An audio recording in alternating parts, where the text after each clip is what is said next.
नमस्कार साथियों, आज हम लोग चर्चा करेंगे कि दाखिल खारिज क्या होता है। दाखिल खारिज शब्द आप लोगों ने बहुत बार आमतौर पे सुना होगा। इसका प्रयोग होता है, लोग कहते हैं कि फला ज़मीन की दाखिल खारिज कराना है, फला ने फला ज़मीन की दाखिल खारिज करा ली। तो ये दाखिल खारिज आखिर होता क्या है, आज हम लोग इसका डिटेल जानेंगे और मेरा वादा है कि आप पूरा वीडियो देख लेंगे तो इससे संबंधित पूरे डाउट्स आपके हमेशा के लिए क्लियर हो जाएंगे।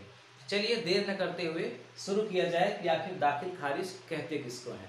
हमने एक चित्र बनाया है, ये चित्र है सजरा का। आपसे हमने चर्चा किया था पिछले वीडियो में सजरा पर, खसरा पर और खतौनी पर, है ना। उसका पूरा डिटेल पुराने वीडियो में है, उसका लिंक मैंने डिस्क्रिप्शन में दिया है, आप वहां से देख सकते हैं अगर आपको नहीं जानकारी है तो।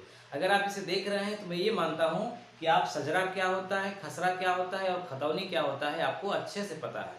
तो ये चित्र है सजरा का। सजरा का मतलब गांव का नक्शा, और इस गांव के नक्शे में ये गाटा नंबर दिया गया है कि, और ये गाटा नंबर किसका होता है, इसका नाम भी लिखा रहता है सब में। ठीक है, चलिए एक उदाहरण से समझते हैं कि दाखिल खारिज कहते किसको है। मान लीजिए एक व्यक्ति है रमेश, एक व्यक्ति है रमेश और एक व्यक्ति है सुरेश। मान लीजिए रमेश और सुरेश। रमेश के पास यहाँ इस सजरे में 3 जगह प्लाट है। मान लीजिए पहला नंबर का प्लाट, ये प्लाट का मतलब गाटा नंबर, पहला नंबर का गाटा, 10वां नंबर का गाटा और तीसरा नंबर का गाटा किसका है, रमेश का है। 1, 3 और 10, 1, 3 और 10 नंबर का गाटा रमेश का है इस गांव में। यानी ये खसरा और ये खसरा रमेश के खतौनी में दर्ज है। किसमें दर्ज है, खतौनी में। खतौनी में खसरा ही दर्ज होता है। और सुरेश के पास मान लीजिए कि 4 नंबर का गाटा है और 6 नंबर का गाटा है। तो सुरेश की खतौनी में 4 नंबर और 6 नंबर का गाटा दर्ज है और ये दोनों एक ही गांव के हैं मान लीजिए। ठीक, यहाँ मैं एक ही गांव को ले रहा हूँ उदाहरण में।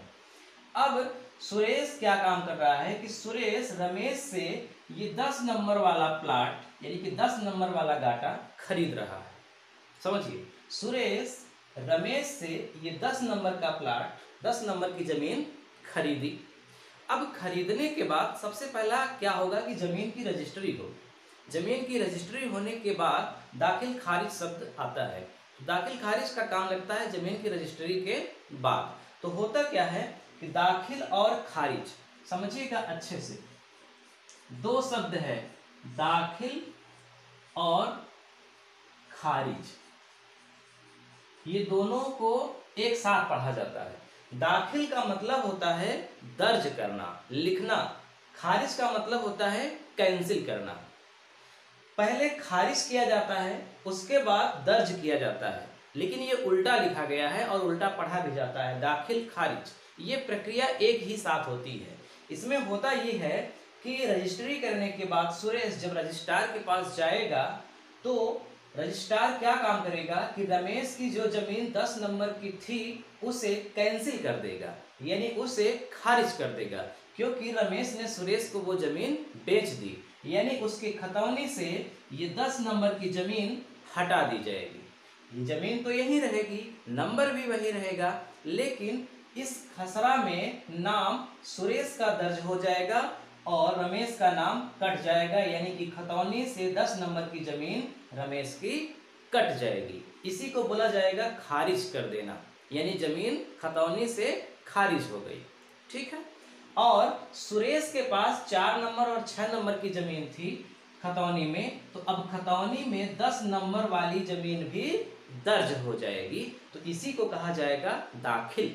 यानी सबसे पहले जमीन खारिज हुई खतौनी से, उसके बाद दूसरे की खतौनी में दर्ज हुई। इसी को बोला जाता है दाखिल खारिज।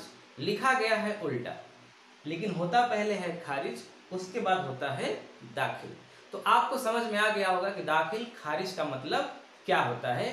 खतौनी से जमीन को कैंसिल करना, खाते से जमीन को निकाल देना ही खारिज है, और किसी के खाते में जमीन को जोड़ देना ही दाखिल है। तो अगर आपको अच्छा लगा हो तो लाइक करिएगा। कमेंट करके बताइए कि आप और किस टॉपिक पर वीडियो जानना चाहते हैं। तो अगर आप कहेंगे कि पट्टा किस प्रकार से होता है, ज़मीन में गांव में ज़मीन कितने प्रकार की होती है, ये सब वीडियो हम बना देंगे अगर आप लोग कहेंगे तो। ये वीडियो कैसा लगा कमेंट करके ज़रूर बताइएगा। मिलते हैं अगले वीडियो में, तब तक के लिए नमस्कार।